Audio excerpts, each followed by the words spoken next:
그리스도인 중에 인생을 살아가는 두 종류의 사람이 있습니다. 하나는 뭔가 고치고자 하는 이 수리형의 인생이 있고, 하나는 미리 정비하는 정비형의 인생이 있습니다. 이 수리형의 인생은 사고가 나서야 고치는 이 그리스도의 인생을 말하죠. 어떤 일이 터지면 그때서야 새벽 예배다, 또 철야 기도다, 금식 기도다, 울며 불며 난리를 피웁니다. 그런데 이 정비형의 인생은 그 전에 그때그때 기도로서 자신의 삶을 잘 정비하여 살아가는 사람의 인생을 말합니다. 이 정비가 잘 된 차와 정비가 잘 되지 않는 그 차의 차이는 이 평지를 갈 때는 잘 모르죠. 하지만 오르막길, 험한 길을 만났을 때는 분명하게 나타나게 됩니다. 여러분, 우리에게 주어진 그 생애가 있습니다. 우리에게 주어진 그 생애 동안에 언젠가는 우리의 인생의 비탈길을 맞이할 때가 있습니다. 그 맞이할 때에 우리가 먼저 기도로서 우리의 삶의 영적 정비를 잘 하여서 필요할 때마다 하나님의 긍휼하심과 또 하나님의 때를 따라 돕는 하나님의 은혜를 얻어서 승리하시는 저와 여러분의 삶이 되시기를 주님의 이름으로 간절히 축원드립니다. 여러분, 우리 하나님은 지금 우리가 드리는 이 예배 장소에 강력하게 임재하시고 함께 하시기를 원하고 계십니다. 하나님은 지금 우리가 기도하는 이곳에 응답해 주시기를 원하고 계십니다. 하나님은 지금 우리가 말씀 듣는 우리 삶 가운데 은혜 내려 주시기를 원하고 계십니다. 하나님은 이 시간에 우리가 목마름으로 하나님을 갈망하는 그 사람에게 찾아오심을 여러분 믿으시기를 바랍니다. 이 시간에 우리가 하나님을 갈망하는 그러한 자가 되어야 할 것입니다. 오늘 본문 시편 63편에 있는 이 말씀은 다윗이 그의 아들 압살롬의 반역으로 인해서 이 광야에 피난했을 때에 지은 시가 오늘 본문에 있는 시인 것입니다. 광야에 있을 때에 그 피난길을 갈 때에 얼마나 궁핍한 심정이겠습니까? 그 궁핍한 심정으로 또한 구원에 대한 갈급한 심정이 강하게 표현된 말씀이 바로 시편 61편의 말씀인 것입니다. 특히 오늘 본문 1절 말씀, 우리 다시 1절 말씀을 같이 한번 읽겠습니다. 하나님이여 주는 나의 하나님이시라. 내가 간절히 주를 찾되 물이 없어 마르고 황폐한 땅에 내 영혼이 주를 갈망하며 내 육체가 주를 앙모하나이다. 아멘. 황폐한 그 땅에서 내 영혼이 주를 갈망하며 주를 갈망한다, 이렇게 말씀하고 있습니다. 여러분, 이 갈망하다 이 말은 갈증이 난다, 또한 목이 마르다라는 뜻이죠.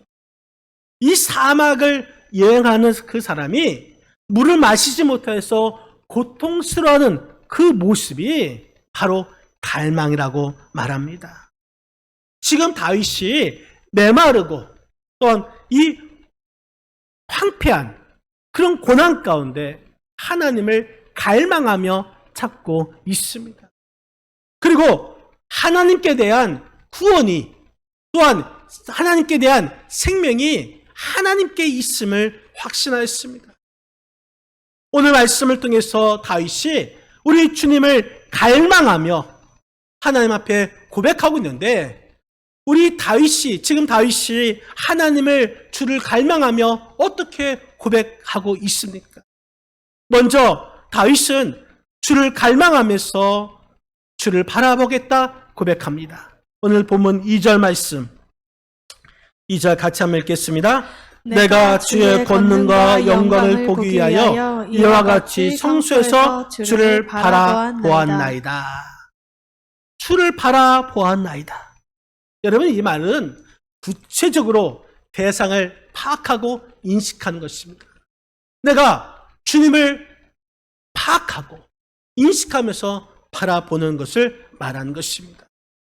지금 다윗이 하나님을 통하여서 그 영혼이 회복하고 싶은 그러한 심정이 잘 나타나는 표현인 것입니다. 다윗이 은혜를 갈망하면서 하나님만 바라보겠다라는 그런 모습이 잘 나타나는 말씀인 것이죠. 여러분, 우리를 또 다윗처럼 하나님만 바라보아야 될 줄 믿습니다. 어떤 마을에 아이들이 학교를 가기 위해서는 이 폐쇄된 그 철교를 건너야만 했습니다. 아이들은 그 철교를 건너다가 어지럼증으로 강물에 빠지는 그러한 사건도 발생했습니다. 그런데 어떤 통통하고 배가 불룩 튀어나온 그 아이는 끄떡없이 그 철교를 잘 건너 다녔습니다. 왜 그런가 알아보았더니 다른 아이들은 철교를 건널 때에 밑을 내려다 보면은 어지럼증이 생겨서 밑으로 빠지는데 이 배가 볼록 나오는 이 아이는 밑을 내려다 볼 수 없기 때문에 앞만 보고 똑바로 가기 때문에 이 철길을 건널 수 있는 것입니다. 여러분, 우리가 베드로를 보면은 베드로가 예수님께서 물 위를 걷는 것을 보고 나도 걷게 해달라고 말합니다. 그때 걸어오라고 합니다. 베드로가 예수님을 보면서 걸어갈 때는 물에 빠지지 아니했습니다. 하지만 파도 소리에 그 파도를 보니까 두려움이 생기고 그 파도에 빠지게 되었습니다. 여러분, 지금 이 사탄은 우리를 삼키려고 온갖 우리에게 고난을 주고 시련을 줍니다. 그러나 우리가 주님을 바라보며 나아갈 때는 그 시련과 어려움을 밟고 넘을 수가 있습니다. 하지만 주님을 바라보지 않고 그 시련과 고난을 두려워할 때는 우리는 그 시련 가운데, 어려움 가운데, 두려움 가운데 파도에 빠질 수밖에 없는 것입니다. 여러분, 아무리 우리 앞을 가로막는 홍해 같은 여리고성 같은 것이 있다 할지라도 주님만 바라본다면 우리는 그 홍해를 건널 수가 있는 것이고 여리고성을 무너뜨릴 수가 있음을 여러분 믿으시기를 바랍니다. 그렇기 때문에 우리는 주님을 바라보아야 하는 것입니다. 이 버마에서 의로 선교사님으로 활동하던 프란시스 메이슨 선교사님이 계십니다. 이 메이슨 선교사님이 선교를 하다가 호의적인 그 부족 사이에서 함께 사역할 원주민을 구하고 있었습니다. 그런데 그 부족에 가기 위해서 벳사공이 있었는데 그 벳사공이 예수님을 믿고 그리스도인이 되었습니다. 메이슨 선교사님은 그 벳사공에게 찾아가서 그 부족에게 나와 함께 가서 함께 선교의 일을 도울 수 있는지 물어보았습니다. 그러면서 그 선교사님은 나와 함께 가서 그곳에서 일하면 내가 주급 4루피를 주겠다 말을 합니다. 그런데 이 말을 하면서 미안한 마음이 들었습니다. 왜냐하면 지금 벳사공은 한 주에 15루피를 받고 있었기 때문 것이죠. 그런데 이 벳사공이 며칠 기도한 후에 이 선교사님을 찾아왔습니다. 그것을 본 메이슨 선교사님이 이렇게 묻습니다. 그래요, 어떻게 결정했습니까? 내가 매주마다 4루피를 줄 테니까 그것을 받고 함께 이 선교의 일을 하겠습니까? 물어보았습니다. 벳사공이 이렇게 말합니다. 선교사님, 저는 매주 4루피를 받고 일을 하고 싶지는 않습니다. 그러나 그리스도를 위해서 하겠습니다. 여러분, 믿음이란 것은 물질을 바라보는 것이 아닙니다. 물질을 바라보고 그 일을 하는 것이 아닙니다. 믿음은 이 세상 물질을 바라보는 것이 아니라 주를 바라보는 것입니다. 하나님은 이 다윗이 하나님을 향한 그 갈망을 할 때에 하나님을 바라보는 그러한 믿음을 가지고 있었을 때에 그 광야에서 주님과 함께 만났습니다. 다윗의 갈급함을 우리 주님께서 만남을 통해서 해소해 주셨습니다. 하나님께서는 이 성소에서 아니면 광야에서 어느 곳에 있든지 하나님을 갈망하고 하나님을 바라보는 자, 그들과 만남을 통해서 우리에게 권능과 은혜를 베풀어 주심을 여러분 믿으시기를 바랍니다. 누군지 하나님을 바라보기만 하면 하나님께서 만나 주십니다. 하나님을 찾는 그 자리, 하나님을 만나시는 그 자리가 그것이 바로 하나님의 성수가 되는 것입니다. 사랑하는 성도 여러분, 여러분들이 어떤 상황에 처하든지 간에 하나님을 갈망하며 하나님만 바라보시고 그래서 하나님과 만남이 있는 기업복된 시간이 되시기를 주님의 이름으로 간절히 축원드립니다. 또한 다윗은 하나님을 갈망하면서 주님을 찬양하겠다 고백합니다. 오늘 본문 3절 말씀 3절을 같이 한번 읽겠습니다. 주의 인자하심이 생명보다 나음으로 내 입술이 주를 찬양할 것이라. 아멘. 내 입술이 주를 찬양할 것이라. 여러분이 찬양한다는 것은 큰 소리로 말하는 것입니다. 하나님의 은혜를 생각하면서 큰 소리로 찬송하겠다 고백한 것입니다. 다윗은 지금까지 베풀어 주신 하나님의 은혜 또한 앞으로도 변함없이 악한 자들로부터 구원해 주실 하나님, 그 하나님을 찬양하겠다 고백하고 있는 것입니다. 여러분, 찬양 사역자이자 또한 작사자인 환희 크로스비를 우리는 잘 알 것입니다. 환희 크로스비는 평생 앞을 못 보는 장님입니다. 하지만 이 여인은 행복한 여인이었습니다. 특히 부흥 집회에서 많은 간증을 했습니다. 그런데 집회가 끝난 후에 어느 목사님이 이 환희 크로스비를 동정하면서 이런 말을 했습니다. 창조주이신 하나님께서 당신에게 많은 선물을 주셨는데 이 세상을 볼 수 있는 시각을 선물로 주시지 않는 것은 극히 유감스러운 일입니다. 그때 환희 크로스비가 이렇게 대답을 했습니다. 목사님, 제가 태어날 때 하나님께 기도할 수 있었다면 저는 다시 맹인으로 태어나게 해달라고 기도했을 것입니다. 목사님이 깜짝 놀라면서 왜 그랬습니까? 물어보았습니다. 그때 환희 크로스비가 이렇게 대답을 합니다. 왜냐하면 내가 천국에 이르렀을 때에 내 눈이 처음 떠질 텐데 내 눈이 떠질 때에 제일 먼저 보고 좋아할 수 있는 그 얼굴이 주님의 얼굴이기 때문입니다. 여러분, 이런 고백을 할 수 있는 그 사람이야말로 하나님을 갈망하는 사람인 것입니다. 이 여인은 하나님을 갈망하는 마음으로 평생 9,000편의 찬양시를 작사하였습니다.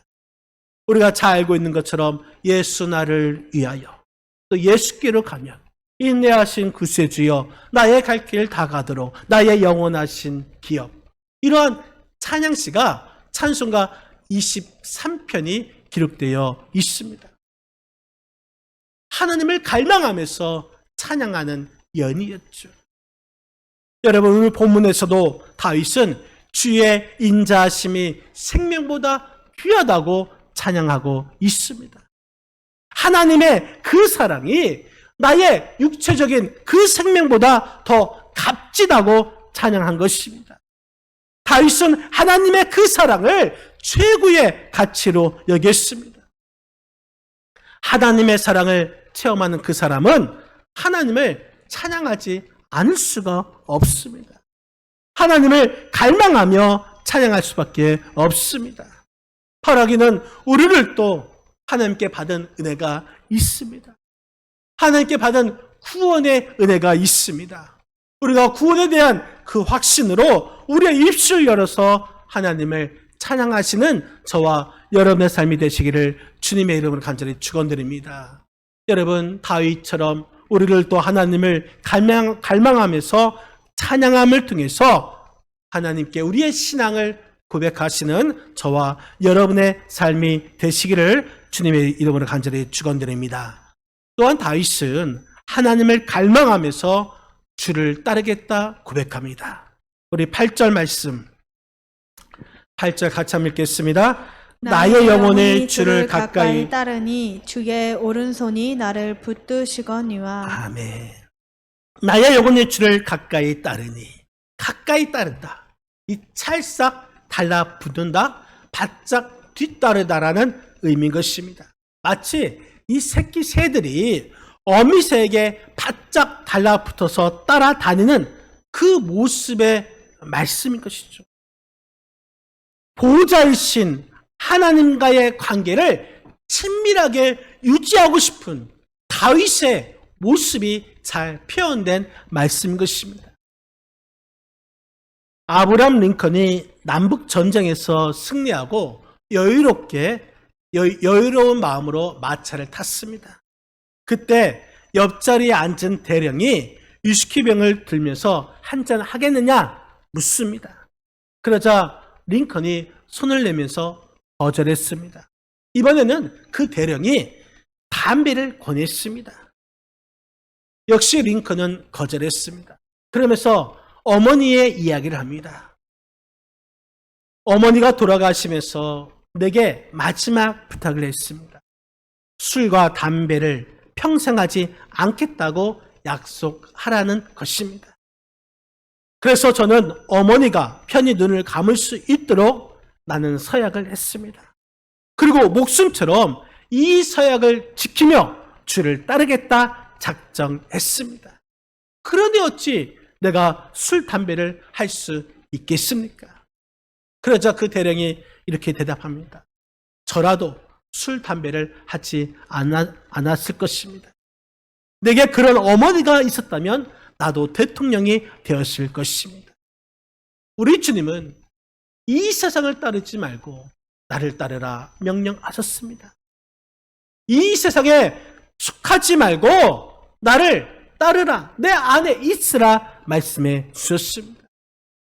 우리는 이 세상에 살면서 이 세상에 결코 속해서는 안 되는 것입니다. 세상 풍속을 따라가서도 안 되는 것입니다.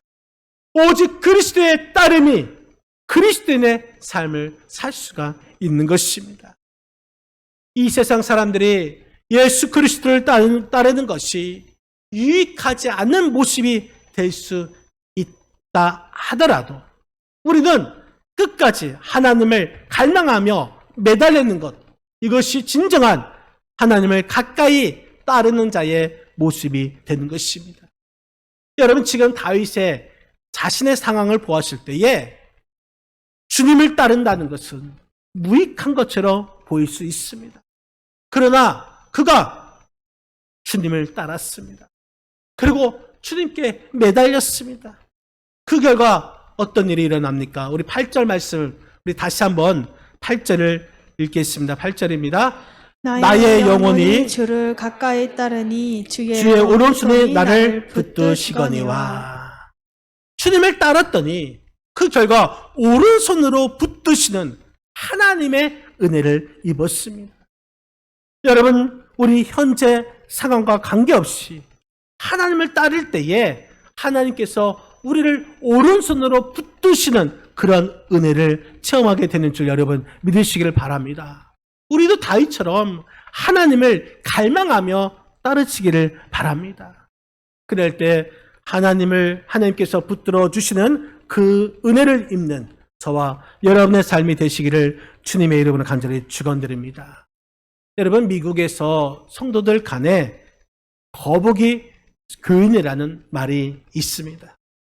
이 교회는 다니고 있지만 신앙생활을 교양생활처럼 하는 성도들을 일컫는 농담인데, 이 말은 거북이의 두 가지 특징 때문에 이런 말이 생겼다고 합니다.